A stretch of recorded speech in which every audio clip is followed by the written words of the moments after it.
무더위가 지속되고 홍수로 인한 피해의 소식을 또 많이 접하고 있습니다.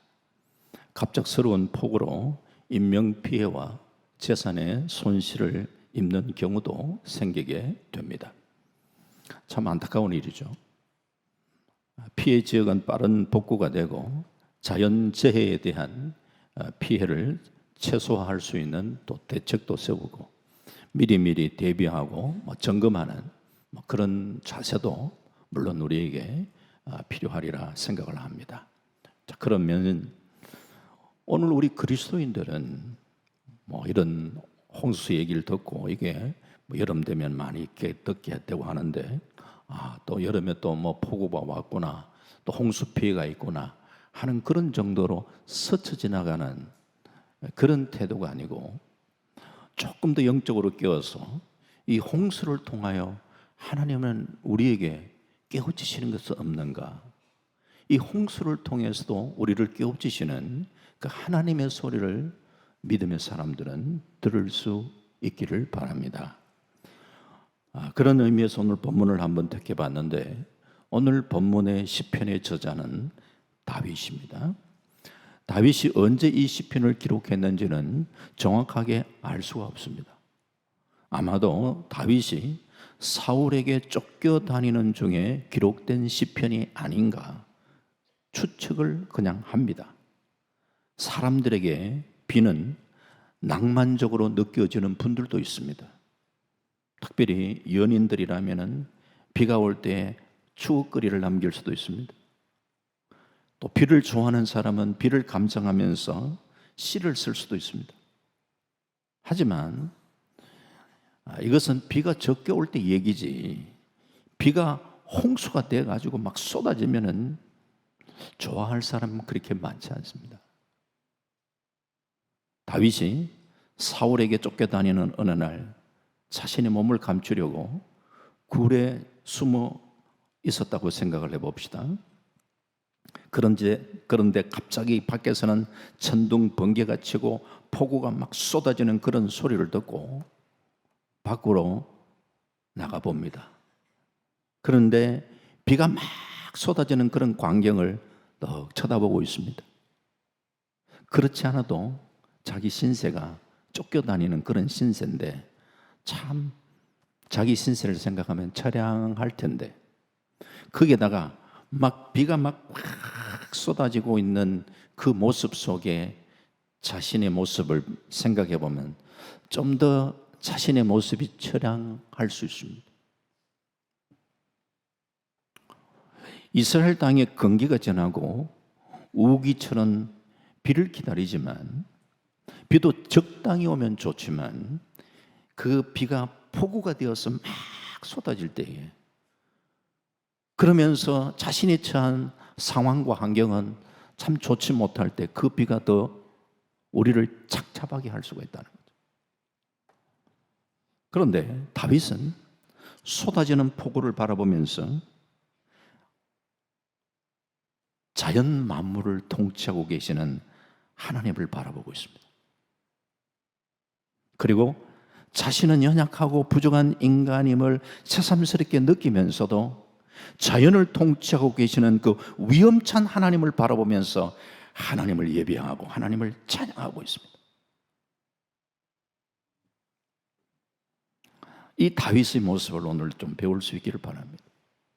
홍수 소식을 들으면 안타까운 마음을 가지고 조속하게 빨리 복구가 되었으면 좋겠다 우리 기도도 하고 또 도움의 손길을 펴기도 하고 그런 것도 필요하지만 믿음을 가지고 살아가는 오늘 우리들이 이 홍수를 통하여 우리에게 주는 이 신앙적 교훈을 한번 되새겨 보면서 이 홍수 가운데도 믿음으로 무장하고 은혜의 삶을 살아갈 수 있는 우리 모두가 되시기를 주의 이름으로 축원합니다. 자, 그러면은 이 홍수 가운데 이 다윗이 반응했던 가운데 첫 번째는 온 우주를 다스리시는 하나님을 바라보았습니다. 홍수 가운데 우리에게는 홍수가 별로 반갑지는 않습니다. 홍수는 파괴하는 힘과 모든 것을 쓸어가 버리는 그런 대단한 위력을 갖고 있습니다. 그러다 보니까 이 홍수 피해 때문에 사람들이 한숨 짓고 눈물 흘릴 때도 있습니다. 그런데 다윗은 어떤 고백을 하고 있느냐? 오늘 시편 29편 10절 말씀에 이렇게 고백합니다. 여호와께서 홍수 때에 좌정하셨으며 여호와께서 영원하도록 왕으로 좌정하시도다. 물론 여기에 홍수는 자연의 홍수를 이야기합니다. 그런데 오늘 우리가 이 자연의 홍수도 때로는 우리가 경험을 하지만 우리가 살다 보면은 우리 인생에 찾아오는 홍수도 있습니다. 시련의 홍수도 있습니다. 환난의 홍수도 있습니다. 오늘 우리가 살아가면서 자연의 홍수뿐만 아니라 우리가 살아가면서 생각지 않은 여러 가지 많은 시련의 홍수 가운데도 오늘 다윗은 홍수 때 좌정하시는 하나님을 바라봤던 것처럼 오늘 우리의 삶 속에서도 그런 은혜가 있기를 바랍니다. 많은 분들이 요즘 경제적으로 또 힘들어 하시는 분들도 있습니다. 이럴 때 너무 여러 지역에서 홍수 피해를 입었다 이런 소식 겸하여 우리는 듣고 있습니다. 큰 피해를 입으신 분은 그냥 망연자실할 수도 있습니다. 하지만 오늘 우리 믿음의 성도들은 이런 인생의 홍수가 우리에게 다가왔다 할지라도 홍수 때 좌정하시는 그 하나님을 우리는 바라보면서 새롭게 소망을 가질 수가 있어야 된다는 거예요. 하나님은 홍수를 통하여 이 시련의 여러 가지 많은 과정들을 통하여 하나님을 찾게 하시고 하나님을 만날 기회를 우리에게 허락하시는 분이십니다. 홍수의 위력 대단하죠. 물이 차오르는 건 순간입니다. 그 물로 인하여 엄청난 피해를 가져옵니다. 홍수가 지나가면 벼는 확 다 이렇게 잠기고 산사태로 집은 완전 덮쳐버리고 다리 끊겨지고 도로가 유실되고 이런 모습들을 많이 보잖아요. 그런 모습을 보면서 하나님께서는 그 가운데 못 하시는가? 아이고 왜 저렇게 많은 물을 주시나? 하나님은 과연 계시기는 하나? 하나님이 계신다면 지금 못하고 계시는가? 별별 생각할 수 있어요. 그런데 이 다윗은 이 시편을 통하여 하나님께서 홍수 가운데도 좌정하신다는 거예요. 홍수가 나고 물이 범람하면 엄청난 위력을 발휘하고 막 철철철철 물이 넘치는데 하나님께서 그 홍수 가운데에 힘차게 우리에게 다가오시더라. 개인적으로 낭패와 실망의 홍수가 우리는 밀려올 때에 우리는 이 홍수 가운데서라도 우리에게 찾아오시는 오늘 다윗이 홍수 가운데 좌정하시는 하나님이라고 고백했던 것처럼 우리가 인생이 만나는 여러 홍수 속에 나에게 찾아오시는 그 하나님을 만나는 그런 은혜의 역사가 우리에게도 있기를 바랍니다. 이런 홍수가 우리 민족 가운데도 다가올 수 있어요. 우리 민족 가운데에 이런 홍수가 다가올 때 우리 민족이 하나님 앞에 바로 설 수 있어요. 고난의 홍수는 우리를 깨뜨리고 회개케 하고 변화시켜서 새로운 삶을 우리에게 열어줍니다. 따라서 우리는 홍수를 바라보면서 한탄만 할 것이 아니라 홍수 때 좌정하시는 그 하나님을 바라보며 새 힘 얻을 수 있어야 되죠. 여러 가지 시험과 환난의 홍수를 우리는 그래서 고통스럽게만 바라볼 것이 아니라는 것이, 그것이 하나님께서 우리 가운데 찾아오시는 통로일 수도 있겠구나. 그러면서 하나님의 약속을 또 붙들어야죠. 시편 34편 19절에 의인은 고난이 많으나 여호와께서 그의 모든 고난에서 건지시는도다.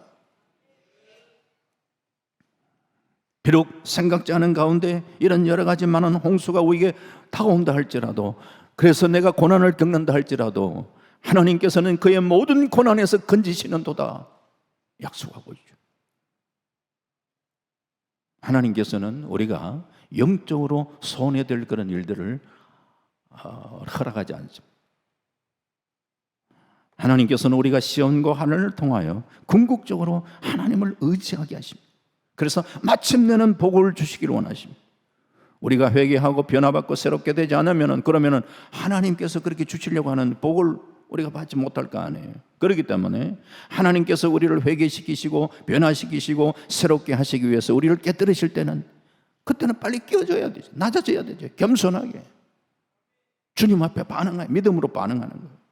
토기장이가 진흙으로 그릇을 만들다가 실패하면 깨뜨려서 다시 그릇을 만드는 것처럼 우리 하나님께서 우리를 회개시키시고 변화시켜서 새 사람 되게 하실 때에 그때에 하나님은 나를 이렇게 다루고 계시는구나. 그러면 그 하나님의 손길 앞에 내 자신을 맡기고 순응하는 거예요. 하나님이 나를 깨뜨리실 때 빨리 깨져야 되지. 하나님께서 이스라엘 백성들이 광야를 걷게 하신 것, 그들을 낮추시기 위한, 그건 낮추는 것이 목적이 아니라 신명기 8장 16절 말씀 보니까 내 조상들도 알지 못하는 만나를 광야에서 내게 먹이셨나니 이는 너를 다 낮추시며 너를 시험하사 마침내 내게 복을 주려 하심이었느니라. 마침내는 하나님께서 이 이스라엘 백성들을 하나님께서 원하시는 모습으로 빚으셔서 복 주시기 위함이다. 이스라엘 백성들이 거친 광야를 통과하면서 낮아지고 깨어지고 변화받고 새 사람 되어 마침내 하나님이 주시는 이 젖과 꿀이 흐르는 이 약속의 땅 가나안에 들어가 복을 누릴 수 있는 자로 그렇게 만들어 주시고, 그래서 이런 우리가 인생의 고난을 무조건 거부하는 것은 고난을 통하여 좌정하시는 하나님을 거부할 수 있는 것이죠. 베드로전서 4장 16절에 만일 그리스도인으로 고난을 받으면 부끄러워하지 말고 도리어 그 이름으로 하나님께 영광을 돌리라. 여기까지 나가야 되는 것이죠. 이 고난 가운데 우리가 이런 여러 가지 참 시련과 어려움 가운데 부끄러워할 것 아니고 도리어 그 이름으로 하나님께 영광 돌리는 삶을 우리는 살아갈 수 있어야 되는 거예요. 우리에게 다가오는 여러 고난을 이상하게 여기시지 말고 우리를 깨뜨리시고 변화시키시고 새롭게 하시기 위한 하나님의 방편임을 기억하시고 하나님께 영광 돌릴 수 있기를 바랍니다. 이런 홍수 피해가 아이고 어느 지역에 났다. 아이고 그래도 우리 지역에는 피해가 없으니 아이고 막 감사하다. 이런 정도에 머무는 것이 아니고 우리는 상대적으로 생각해서 감사할 것이 아니라 어떠한 상황에 내가 처한다 할지라도 감사할 수 있어야 됩니다. 하나님께서는 아픔을 겪고 있는 지역에도 왕으로 자정하셔서 그것을 통치하고 그러면서 그것을 통하여 하나님이 하실 일을 하고 계시다는 사실을 우리는 믿음의 눈으로 바라보십시다. 시편 30편 4절과 5절에 주의 성도들아 여호와를 찬송하며 그의 거룩함을 기억하며 감사하라. 그의 노염은 잠깐이요 그의 은총은 평생이로다. 저녁에는 울음이 깃들지라도 아침에는 기쁨이 오리로다. 마침내 우리에게 기쁨을 주시기 위해서 때로는 저녁에 울게 하시는 고통이 다가올 때도 있다는 거죠.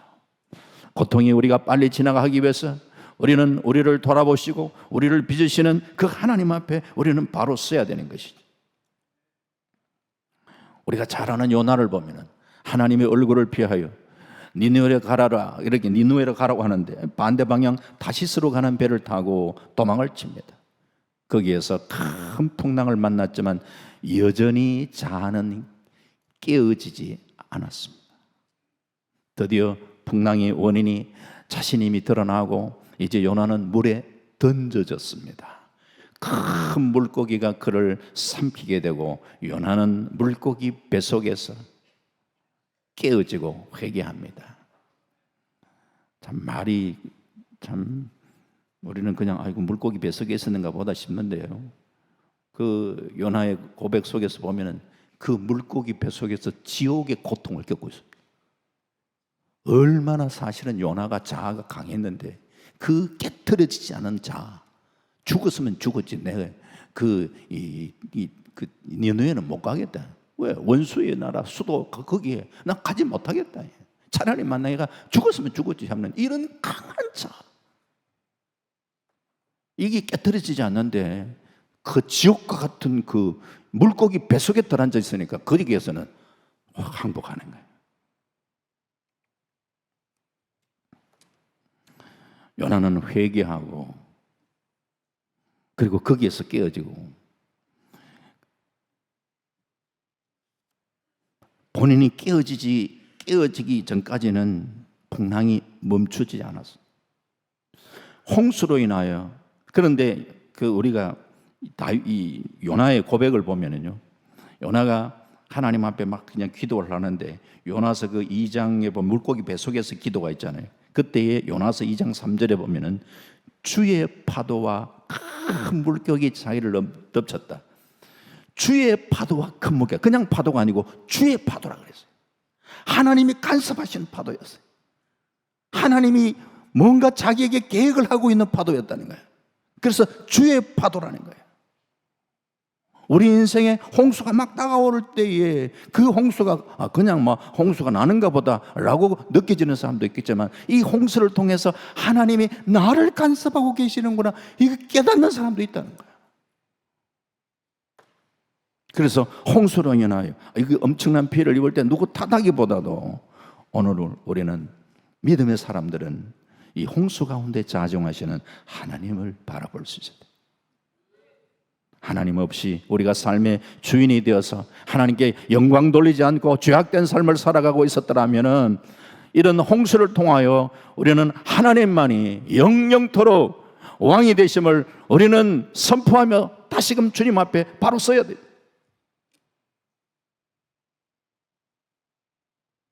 인간은 이 세상을 사는 동안 크고 작은 여러 가지 어려움에 직면할 수 있습니다.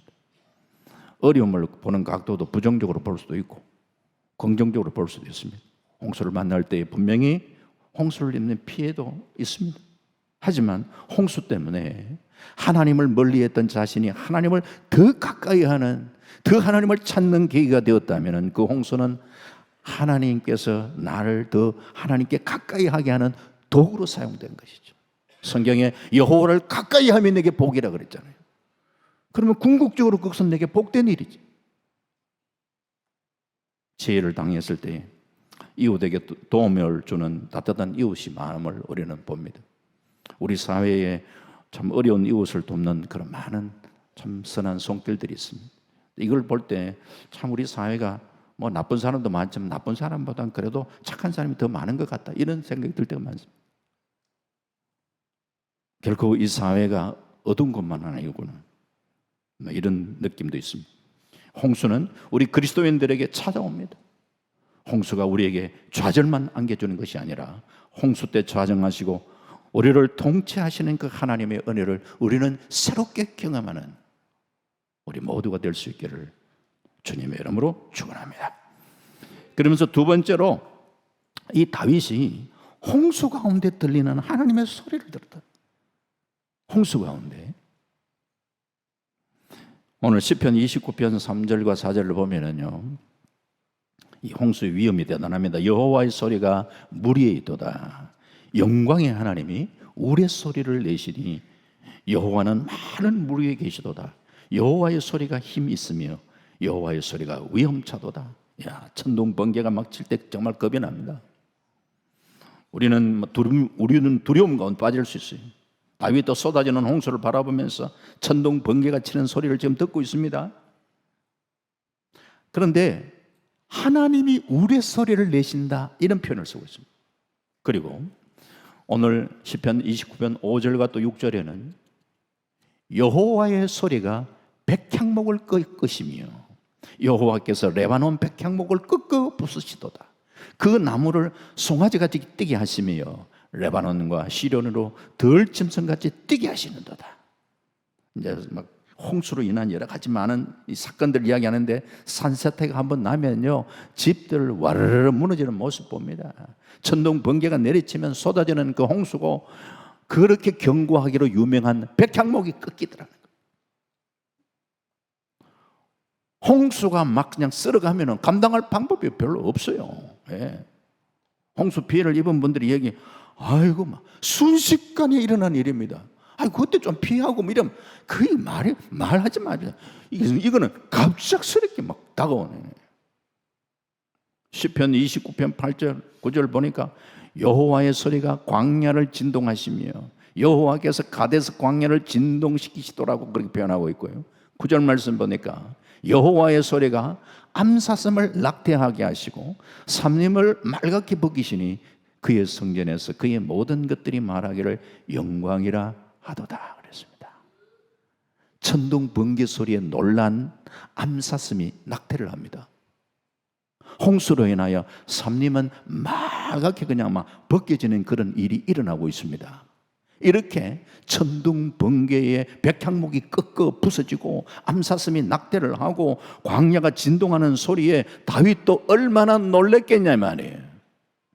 그러나 여기에 더 놀라운 다윗의 반응은 좀 전에 읽었던 9절 끝부분에 그의 성전에서 그의 모든 것들이 말하기를 영광이라 하도다. 이야, 그 많은 엄청난 위험 앞에 하나님의 영광을 지금 보고 있습니다. 자연을 다스리고 계시는 그 하나님의 놀라운 위험 앞에 이야, 영광이다, 영광이로다. 특히 시편 오늘 쭉 읽었는데 29편 3절에서 9절까지 7번에 걸쳐서 여호와의 소리, 여호와의 소리, 여호와의 소리를 강조하고 있습니다. 그러면은 이 여호와의 소리는 하나님께서 직접적으로 다윗아 하면서 직접적으로 하셨던 말씀인가? 전체 문맥을 가만히 묵상해 보면은 결코 보니까 하나님께서 직접적으로 음성으로 하셨던 말씀은 아닌 것 같습니다. 그런데 왜 여호와의 소리, 여호와의 소리 이렇게 이야기하는가? 천둥 번개가 치는 소리를 들으면서 마치 이 자연의 소리, 그 천둥 번개가 치는 그 소리 속에 하나님께서 말씀하시는 것처럼 들려졌다는 거예요. 하나님의 은혜를 경험한 사람들의 공통적인 얘기를 합니다. 은혜를 받고 나면요, 자연이 다시 보이기 시작한다. 어느 날 자신의 문제를 가지고 고민하다가 하나님 앞에 기도하는데 하나님께서 막 은혜를 막 부어주셔가지고 먼저 회개가 막 터지고, 그리고 자기가 지었던 그 죄가 막 주마등같이 막 지나가고 눈물 콧물 흘리면서 그렇게 회개하는 그런 은혜를 봅니까? 많이 경험을 하죠. 그리고 난 다음에 그렇게 눈물 흘리고 기도하고 기도를 마치고 난 다음에 교회에 나와 하늘을 쳐다봤는데 그렇게 하늘이 맑은 줄 몰랐다. 내가 늘 보았던 그 하늘이 그렇게 맑은 줄 몰랐다 고백합니다. 새의 소리를 들으면 새가 우는 게 아니고 새가 노래하는 걸로 들린다는 거예요. 바람에 나뭇잎이 펄럭펄럭하는 모습을 보면서 자연이 하나님을 찬양하는 모습으로 그렇게 보여진다는 거예요. 꽃들의 모습을 보면 방긋방긋 그러면 자신을 향하여 미소 짓는 그런 모습으로 그렇게 보여지더라는 거예요. 그냥 하는 말이 아니에요. 제가 한 번은 겨울에 주암산 기도원에 기도하러 한번 올라갔었어요. 주암산 그 바위 위에 올라가서 한참 이렇게 기도하고 눈을 떠봤어요. 근데 겨울이다 보니까 이제 사방에 이 나뭇가지들이 잎이 없으니까 잎 다 떨어지고 사방에 쭉 나뭇가지를 제가 봤어요. 나뭇가지를. 이야, 그때 나뭇가지를 좀 봤는데요, 그 나뭇가지가 이렇게 모든 나뭇가지가 이렇게 하나님을 찬양하고 있더라고요. 이야, 나뭇가지가 하나님을 찬양하고 있구나. 이야 하면서 막 이야, 진짜 아름다웠어요. 이 나뭇가지들도 이렇게 하나님을 찬양하는구나, 그렇게 느꼈어요. 그 후에 또다시 주암산에 올라가가지고 그 기도하는 바위를 찾아서, 그래서 올라가가지고 또 앉아서 먼저 기도하기 전에 사방을 한번, 그때 내가 봤던 그 감격의 나뭇가지를 한번 보고 기도하려고 나뭇가지를 다시 한번 보면서 아마 찬양하고 있으리라 생각했던 나뭇가지를 생각하면서 딱 봤는데 그냥 나뭇가지라.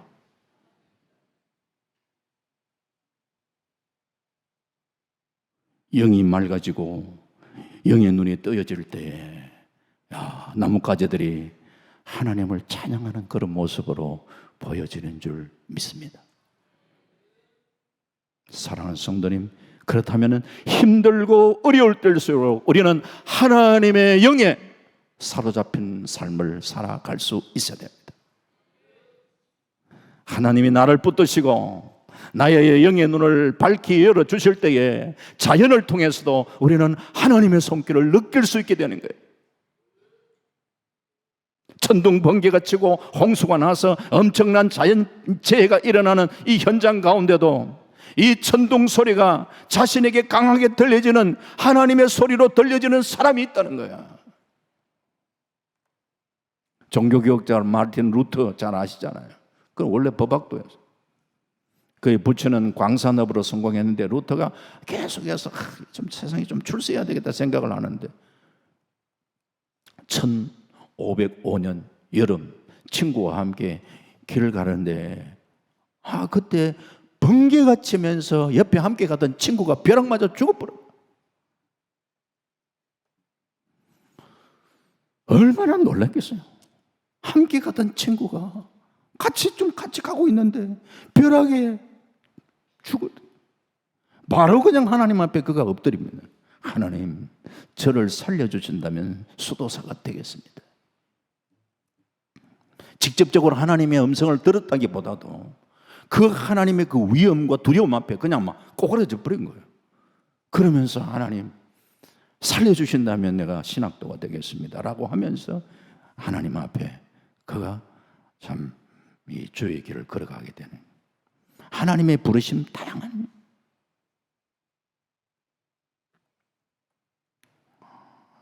우리가 경험하는 자연재해는 단순하게 피해만 입히는 게 아니에요. 영의 눈을 뜨고 바라볼 때 그 가운데 역사하시는 그 하나님을 우리는 바라볼 수 있어요. 천둥 번개가 치는 소리에도 하나님이 나에게 말씀하시는 위엄의 소리를 들을 수 있는 영의 눈이 열려질 수 있기를 주의 이름으로 축원합니다.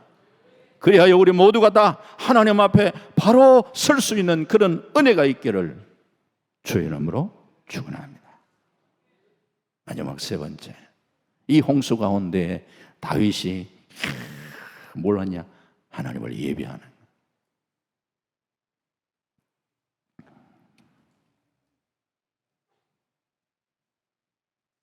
시편 29편 11절에 여호와께서 자기 백성에게 힘을 주시며 여호와께서 자기 백성에게 평강의 복을 주시리로다. 이제 고백하네. 홍수 때에 좌정하신 그 하나님께서 자기 백성에게 힘을 주신다. 하나님은 결국은 그 가운데에 하나님을 새롭게 만나니까 그렇게 이야기하는. 하나님은 우리에게 그 홍수나 천둥 번개 소리에만 두려움만 주시는 것이 아니라 그 가운데에 역사하시는 하나님을 새롭게 경험하면서 하나님 백성들이 새 힘을 얻게 하고 그 심령 속에는 평강을 주신다는 거예요. 평강을. 하나님이 함께 하심을 경험할 때 평강이 있는. 이사야 41장 10절에 두려워하지 말라, 내가 너와 함께함이라. 놀라지 말라, 나는 내 하나님이 됨이라. 내가 너를 굳세게 하리라. 참으로 너를 도와주리라. 참으로 나의 의로운 오른손으로 너를 붙들리라. 하나님이 붙들어 주신다는 거예요. 그래서 놀라지도 말고 두려워하지도 말라고 하셨어. 굳세게 해 주신다. 왜? 하나님이 붙들어 주시니까. 자전거를 못하는 사람도요, 힘센 사람이 자전거 붙들어 주면 자전거 탈 수 있고요, 수영할 줄 모르는 사람도 수영 잘하는 사람이 붙들어주면 수영할 수 있습니다. 하나님이 붙들어주는 사람, 환란의 홍수가 밀어닥친다 할지라도 그 가운데 하나님이 나를 붙들고 있으면은 그 모든 그런 홍수나 풍랑 가운데서라도 감당해 나갈 수가 있는 줄 믿습니다. 하나님이 우리 힘이 되시기 때문에. 그러기에 하나님이 우리 힘이 되심을 믿고 나아갈 때에 어떠한 우리는 힘든 상황 속에 두려워하지 마십시오. 그 하나님이 주시는 힘을 의지하면서 그렇게 나아가는, 그 하나님을 의지하도록 하나님은 자꾸 자기 백성에게 훈련을 시키십니다. 시련은 자기 백성에게 힘을 주시기 위함입니다. 운동선수는요, 견디기 힘든 정도의 체력 단련을 합니다. 그것은 힘과 능력과 인내력을 기르기 위해서. 그래서 경기장에 나가면은 여러 선수들과 경쟁해서 이길 수 있기 때문에. 학생들이 시험에 시달리는 것은 실력을 길러야 진학을 할 수 있기 때문에. 군인이 훈련소에서 고달픈 훈련을 하는 것은 실전에 승리하기 위해서. 그래서 훈련의 땀 한 방울은 실전의 피 한 방울이다 라고 얘기하는 거예요. 하나님이 사용하시는 위대한 종들은 한결같이 보면은 고난을 경험한 사람들이, 요셉은 13년간 종살이와 감옥살이를 하면서 하나님께 깨어지고 순종하는 그 훈련을 받아서 때가 되니까 하나님께서 그를 높여 애굽의 국무총리가 되게 하는 영광을 얻게 하셨습니다. 모세도 40년 동안 광야의 고난 세월을 보냈습니다. 나이 80이 되었을 때 하나님께서 그를 부르셔서 이스라엘 민족을 구원하는 놀라운 일을 감당하게 하셨습니다. 하나님께서는 마침내 우리에게 복을 주시기 위해서 시험과 환난을 통하여 우리들이 회개하고 깨어지고 변화받아 순종과 믿음의 삶을 살게 그렇게 하시는 거예요. 그러기에 우리가 철저히 하나님을 의뢰하며 나아갈 때 홍수를 그것도 감당할 수 있는 힘을 우리에게 허락하신다는 거예요. 살아있는 물고기는 물을 거슬러 올라갑니다. 하나님의 사람들은 홍수를 통해서도 하나님의 힘을 얻는 계기로 삼는단 말이에요. 시련의 홍수 가운데도 우리는 하나님이 주시는 그 힘을 가지고 믿음과 순종의 삶을 삶으로 승리의 삶을 살아갈 수 있는 그런 은혜가 우리 모두에게 있기를 주 이름으로 축원합니다. 이렇게 하나님과 함께 하심, 하나님이 주시는 힘, 이것을 의지하면서 오늘 우리 백성들 가운데는 하나님은 우리에게 평강의 복을 주신다는 거예요. 평강의. 인간은 없어질 세상 것 그렇게 의지하며 살아갈 때가 많아요. 돈이나 지위나 권력이나 아니면 자신의 젊음이나 인간적 지혜나 이런 것 붙들고 그게 그냥 자신의 비난처로 삼고 그것이 나에게 평강을 주시는 것으로 생각했다가요, 한순간 홍수가 확 덮쳐버릴 때에 내가 그 붙들고 있던 거 확 하나님은 썰어가시는 거예요. 왜? 야, 네가 지금 붙들고 있던 그거 네가 꼭 붙들어야 될 게 아니야 하면서 하나님은 확 썰어가시면서 네가 정말 붙들어야 할 대상은 나야. 나 하나님을 의지해야 돼. 하나님을 붙들어야 돼. 하나님 우리에게 말씀하고 계시는 것이죠. 진짜 붙들어야 될 것이 무언가, 이걸 하나님은 깨우쳐 주시기 위해서 때로는 홍수로 확 우리를 휩쓸 때가 있단 말이에요. 하나님께서는 우리가 그리스도 예수 안에 있는 하나님의 사랑을 우리의 피난처로 삼기를 원하십니다. 하나님의 사랑 외에는 의지할 것 없습니다. 다른 것을 의지하면 그만큼 우리가 상처가 오히려 깊어지고 파멸과 고통을 경험할 때가 많습니다. 홍수로 인해 의지할 세상 것이 없어지게 되면 정말 살든지 죽든지 이제 예수 그리스도 그분만 의지해야 되겠구나. 그분의 사랑을 그 고난 속에 새롭게 경험하면서 하나님의 사랑 안에 거하려고 애를 쓰게 되는 거예요. 그래서 홍수가 밀려와도 하나님을 더 의지하고 하나님이 주시는 이런 평강 안에 거하는 이런 믿음의 삶을 우리는 살아갈 수 있어야 되는 줄을 믿습니다. 이제 그렇게 하면서 이제 이 시편의 결론을 맺어야 될 텐데, 오늘 결론은 오히려 1절과 2절로 돌아와서 결론을 맺습니다. 이 29편 1절을 보시면요, 한번 같이 봅시다. 읽어봅시다. 시작. 너의 권능 있는 자들아, 영광과 능력을 여호와께 돌리고 돌릴지어다.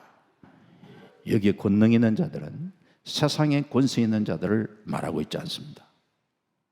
다윗이 천둥번개 홍수 가운데도 하나님의 놀라운 그 장엄한 손길을 바라보면서 하늘의 모든 천사를 비롯한 모든 권세 있는 자들이 마땅히 하나님께 영광 돌리고 있는 이 모습을 그런 믿음의 눈으로 바라보면서 너의 권능 있는 자들아, 영광과 능력을 여호와께 돌리고 돌릴지어다, 그렇게 선포하는.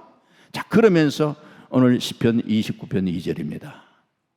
같이 봅니다. 시작. 여호와께서 그의 이름에 합당한 영광을 돌리며 거룩한 옷을 입고 여호와께 예배할지어다. 할렐루야. 우리 인생이 하나님을 향하여 어떠한 자세로 살아야 할지를 보여주고 있습니다. 우리는 그분의 이름에 합당한 영광을 그분께 올려드리며 거룩한 옷을 입고 하나님께 예배하며 나갈 수 있기를 바랍니다. 믿음의 사람들은 이런 자연을 통치하시고 섭리하시는 이 하나님을 바라보면서 인간의 연약함을 깨달으면서도 겸손히 하나님을 예배하고 하나님의 이름에 합당한 영광을 올려드리는 이런 삶을 살아갈 수 있어야 된다는 거예요. 우리가 살아가는 동안에 홍수는 피할 수는 없어요. 그러나 하나님의 말씀을 통하여 홍수를 보는 시각을 우리는 새롭게 가질 수 있어야 합니다. 하나님께서 홍수 때 좌정하시며 우리의 영원한 왕이 되심을 선포할 때 그분 앞에 엎드려 회개와 순종함으로 우리는 나갈 수 있기를 바랍니다. 홍수 가운데 영의 눈이 열려서 우리에게 말씀하시는 주의 음성을 들을 수 있기를 바랍니다. 홍수 가운데 힘을 주시고 평강을 주시는 하나님을 의지하면서 그분께만 경배드리는 믿음의 삶을 살아갈 수 있는 우리 모두가 될 수 있기를 주님의 이름으로 축원합니다. 아멘. 기도하겠습니다. 하나님 감사합니다. 여름 되면은 곳곳에서 홍수의 피해를 입었던 소식을 듣기도 하고 때로는 우리가 머물고 있는 곳에서도 이런 홍수의 피해를 입을 때도 있고 그렇습니다. 그저 지나가는 한 번씩 우리에게 다가오는 자연재해로만 받을 것이 아니라 이 홍수 가운데 좌정하시는 이 하나님을 새롭게 바라볼 수 있는 저들 될 수 있도록 인도하여 주시기를 원합니다. 여호와께 그의 이름에 합당한 영광을 돌리며 거룩한 옷을 입고 여호와께 예배할지어다. 다윗의 고백이 우리의 고백이 되기를 원합니다. 홍수 때 좌정하시는 그 하나님을 일어나여 우리 모두가 쓰임을 얻는 저들 되게 하시고 하나님이 주시는 평강을 간직할 뿐만 아니라 하나님을 예배하는 자로 살아갈 수 있도록 하나님 우리를 축복하시고 우리를 예배자로 그렇게 사용하여 주시옵소서. 감사드리옵고 예수님 이름으로 기도하옵나이다. 아멘.